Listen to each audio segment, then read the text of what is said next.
What happens when Hollywood royalty meets Bravo royalty and the gloves come off? You won't believe what unfolds when Meghan Markle sits down with Andy Cohen for what was supposed to be a career-boosting appearance, only to have it spiral into one of the most explosive confrontations in late-night television history. The Duchess thought she could control the narrative, but she had no idea what she was walking into.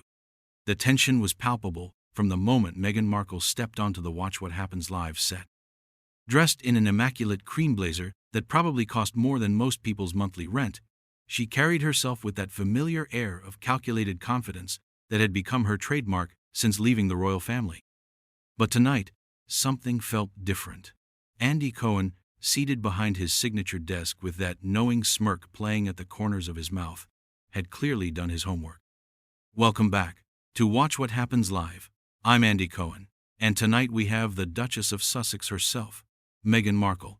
Andy announced to the studio audience, his voice carrying just the slightest edge that seasoned viewers would recognize as a warning sign.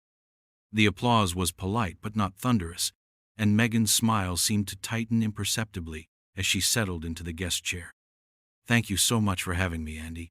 I'm thrilled to be here," Meghan replied, her media-trained voice smooth as silk, but those who knew her tells could see the slight tension in her shoulders. She crossed her legs with practiced elegance, clearly expecting the softball questions that had become standard fare during her carefully orchestrated media tour. Andy leaned back in his chair, swirling his signature cocktail with deliberate casualness. "So, Meghan, let's dive right in. You've been making quite the rounds lately, talking about your new projects, your life in California. But I have to ask about something that's been on everyone's mind." He paused, letting the silence stretch just long enough to make her uncomfortable. "There's been a lot of talk about your relationship with your father, Thomas Markle. He's been pretty vocal in the press lately." The shift in Meghan's demeanor was instantaneous. Her perfectly applied smile faltered for just a fraction of a second before snapping back into place, but the damage was done. Andy had struck the first nerve of the evening, and everyone in the studio could feel it. "Well, Andy, as I've said before, family relationships can be complicated," Meghan began, her voice maintaining its measured tone but with a slight edge creeping in. "I think it's important to focus on moving forward and the positive work we're doing with Archewell, rather than dwelling on tabloid narratives." Andy nodded slowly, but his expression suggested he wasn't about to let her pivot so easily. "But these aren't just tabloid narratives, are they? Your father has been consistently trying to reach out, and from what I understand, he wasn't even invited to your wedding. That seems pretty definitive to me." The studio audience shifted uncomfortably in their seats. This wasn't the typical celebrity puff piece they were used to seeing on late-night television. Meghan's jaw tightened almost imperceptibly, and she leaned forward slightly, a gesture that body language experts would later analyze as defensive positioning. "I think there's a lot of misinformation out there about my family situation," Meghan replied, her voice now carrying a warning tone that anyone who had followed her legal battles with the British press would recognize. "My father made choices that put my safety and the safety of my new family at risk. Working with the tabloids, staging photographs, speaking to reporters without my knowledge or consent. Those aren't the actions of someone who has their daughter's best interests at heart." Andy raised an eyebrow, clearly sensing blood in the water. "But he's also said publicly that he feels you've cut him off completely. He's mentioned wanting to meet his grandchildren, your children with Harry. Doesn't he deserve a chance to make amends?" The question hung in the air like a challenge. Meghan's media training was warring with her obvious irritation, and the careful mask she'd worn for years was beginning to slip. Her voice, when she finally spoke, had lost some of its polished smoothness. "Andy, I find it interesting that you're taking the word of someone who has repeatedly violated my privacy and sold stories about me to the press over mine. My father had numerous opportunities to handle this situation privately, but he chose the public route every single time." Her tone was becoming sharper, more clipped. "I have to protect my children from that kind of toxicity." The audience was now completely silent, sensing they were witnessing something unprecedented. Andy, however, seemed energized by the pushback. He leaned forward, his expression a mixture of journalistic curiosity and barely contained excitement at having cracked through her carefully constructed facade. "I'm not taking anyone's word over anyone else's," Andy replied, his voice taking on that particular tone he reserved for celebrities who thought they could control his show. "I'm asking questions that I think the audience wants answered. And speaking of protecting your children, there's been some criticism about how you and Harry have handled your privacy concerns while simultaneously doing very public interviews and projects. Some people see that as hypocritical." The word hypocritical hit Meghan like a physical blow. Her perfectly manicured hands gripped the arms of her chair, and for a moment her composure cracked completely. The woman who had faced down the British tabloids and emerged victorious in court battles was suddenly faced with an opponent she hadn't fully prepared for. An interviewer who wasn't intimidated by her title or her legal team. "That's a completely unfair characterization," Meghan shot back, her voice rising slightly above its carefully modulated tone. "We've been incredibly selective about when and how we share our story. Everything we've done has been about correcting the record and fighting back against years of lies and racist attacks from the British media." Andy's eyes lit up at the mention of racism, clearly recognizing another avenue to explore. "And I absolutely support your right to fight back against racist coverage. But some critics have pointed out that you seem to invoke racism specifically when other criticisms don't stick. Even Piers Morgan has said." "Don't," Meghan interrupted, her voice sharp as a blade. "Don't you dare quote Piers Morgan to me. That man has been obsessed with me for years, and his behavior has been borderline stalking. The fact that you would even mention his name in this context shows exactly what kind of interview this really is." The studio had gone dead silent. This was no longer a celebrity chat. This was a confrontation, and everyone present could feel the electricity crackling between host and guest. Andy's expression had shifted from playful to serious, recognizing that he had pushed the right button at exactly the right moment. "Meghan, I'm simply asking about public statements and criticisms that are out there.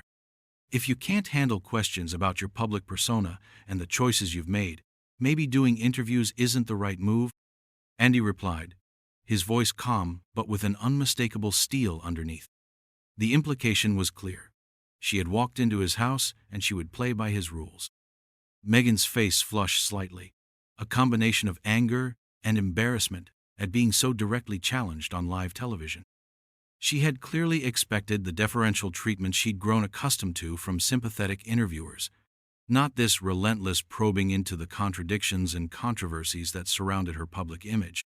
"I can handle questions just fine, Andy," Meghan replied, her voice tight with barely controlled anger. "What I can't handle is the continued perpetuation of false narratives and hit pieces disguised as journalism. I came here tonight thinking this would be a respectful conversation about my work and my projects, not another opportunity for you to pile on with the same tired talking points that have been used against me for years."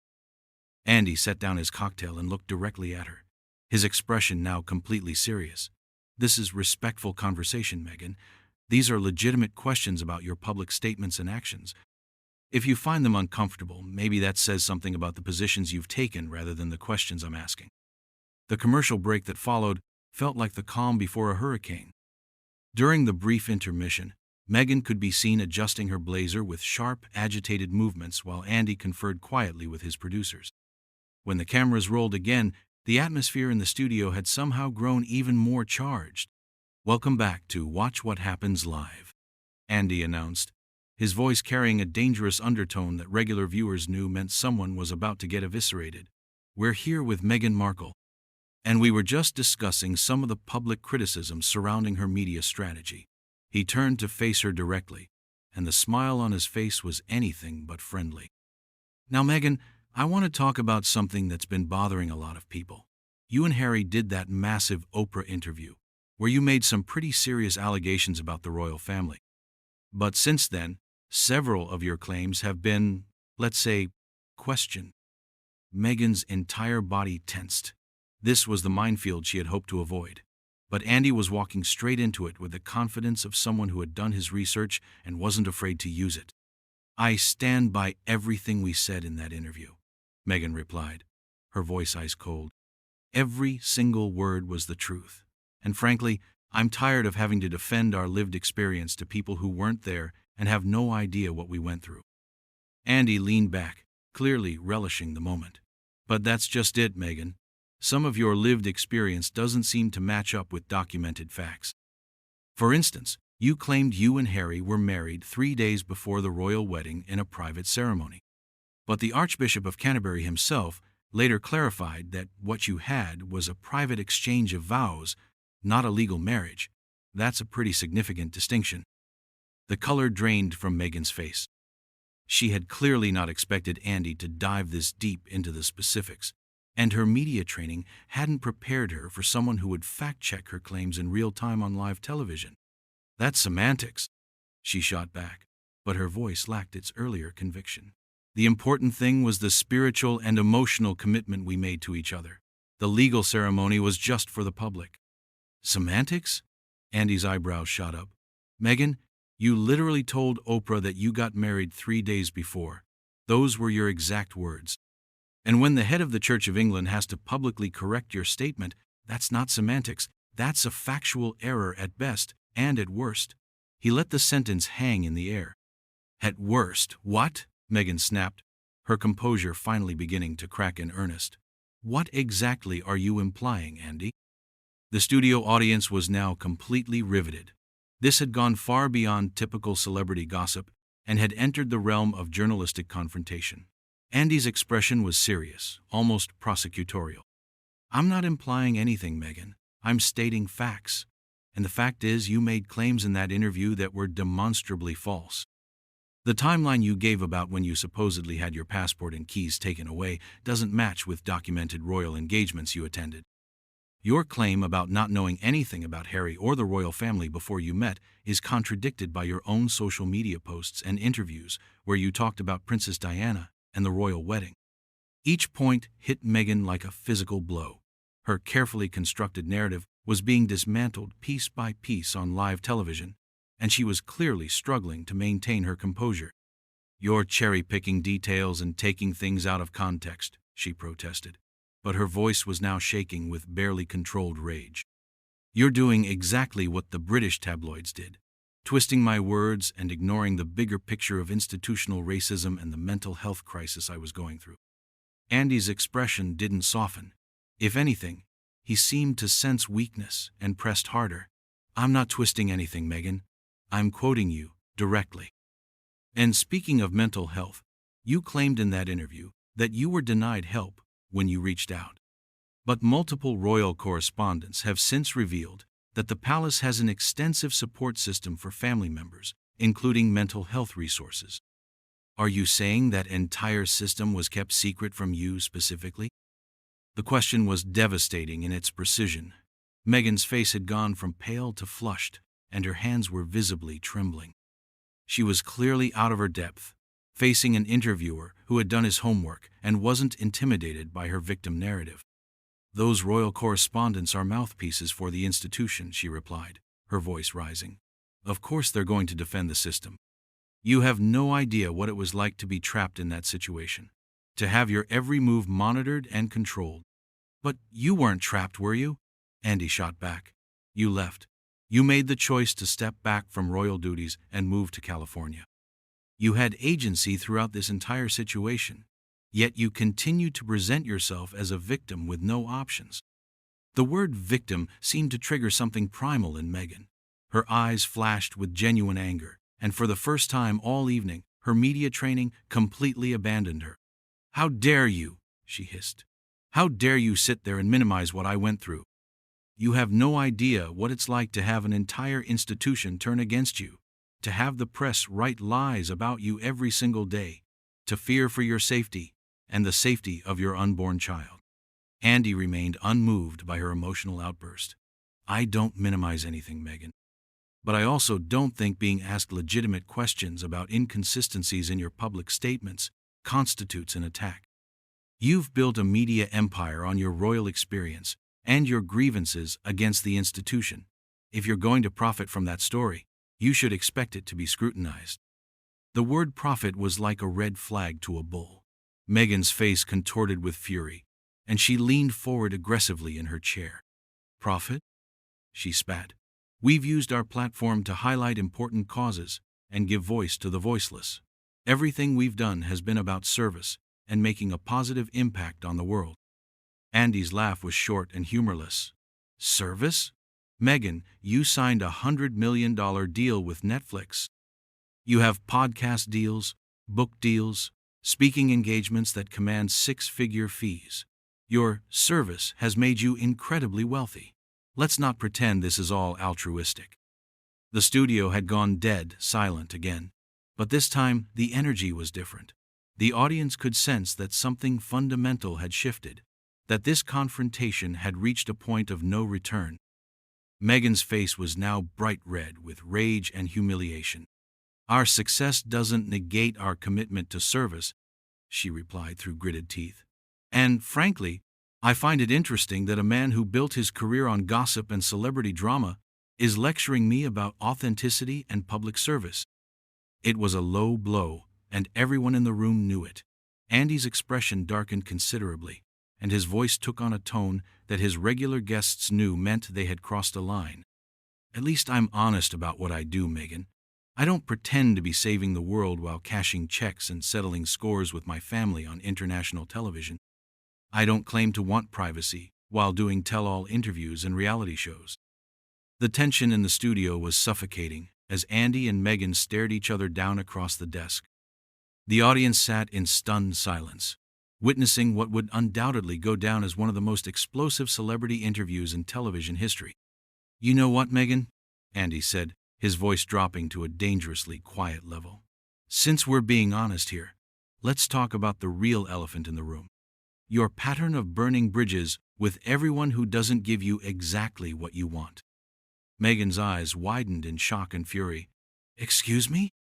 Your father, your half-sister, your former friends, the royal family, former staff members who've all spoken out about working with you. At what point do you look in the mirror and ask yourself if maybe you're the common denominator in all these fractured relationships? The question hit like a nuclear bomb. Meghan's mouth fell open, and when she finally found her voice, it was shaking with rage.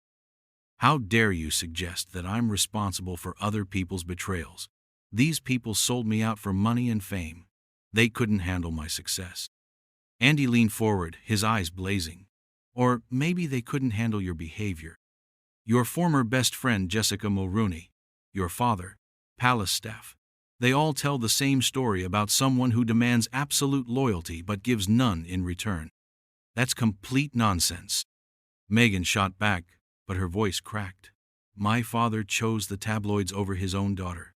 The palace staff leaked stories about me to protect other members of the family. Did they? Andy challenged. Or did they finally get tired of being blamed for everything while you played the victim? Because from where I'm sitting, it looks like you've turned victimhood into a brand, and anyone who questions that narrative gets thrown under the bus. Meghan's hands were clenched into fists. She was clearly struggling to maintain any semblance of composure.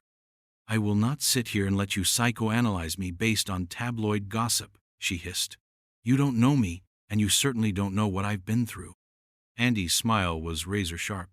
But I do know what you've said publicly, and your version of events keeps changing. In the Oprah interview, you claimed you never Googled Harry or the royal family. But years earlier, you posted about watching William and Kate's wedding. Which version is true, Meghan? The direct confrontation with her contradictions was devastating. Meghan's carefully constructed facade was crumbling in real time. Those are completely different contexts, she stammered, but her voice lacked conviction. I may have been aware of major royal events, but I didn't research Harry specifically. But that's not what you said. Andy pressed relentlessly. You painted yourself as this naive American who stumbled into royal life completely unprepared. But your own social media history contradicts that entire narrative. Meghan was now visibly shaking with rage and humiliation. You're twisting everything. You're taking things out of context and building a narrative that fits your agenda. My agenda? Andy laughed bitterly. Meghan, I'm using your own words. If your narrative doesn't hold up to basic scrutiny, that's not my problem, that's yours. The breaking point had arrived. Meghan suddenly stood up from her chair, her movement so abrupt that it startled everyone in the studio. "I don't have to sit here and listen to this character assassination," she declared, her voice shaking. "This isn't journalism. This is a hit job, and I refuse to participate in it." Andy remained seated, looking up at her with mock concern. "Meghan, sit down. If you can't handle having your public statements questioned, maybe you shouldn't make them in the first place." "Don't you dare tell me to sit down," Meghan snapped, her composure completely gone. "I came here in good faith, and instead you've spent the entire time attacking me with lies and distortions." "I've spent the entire time asking you about things you've said publicly," Andy replied calmly. "If you consider that an attack, what does that say about the things you've said?" The question was the final straw. Meghan's face contorted with rage, and she took a step toward the desk. "You know what this is really about?" she shouted. "This is about a bitter man who makes his living tearing down successful women.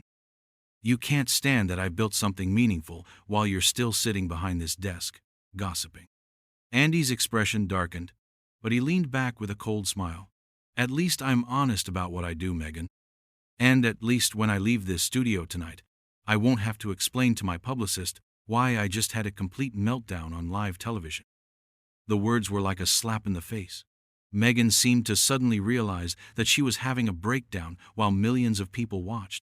"This interview is over," she said finally, her voice barely above a whisper, but filled with venom. "I will not be subjected to this kind of treatment."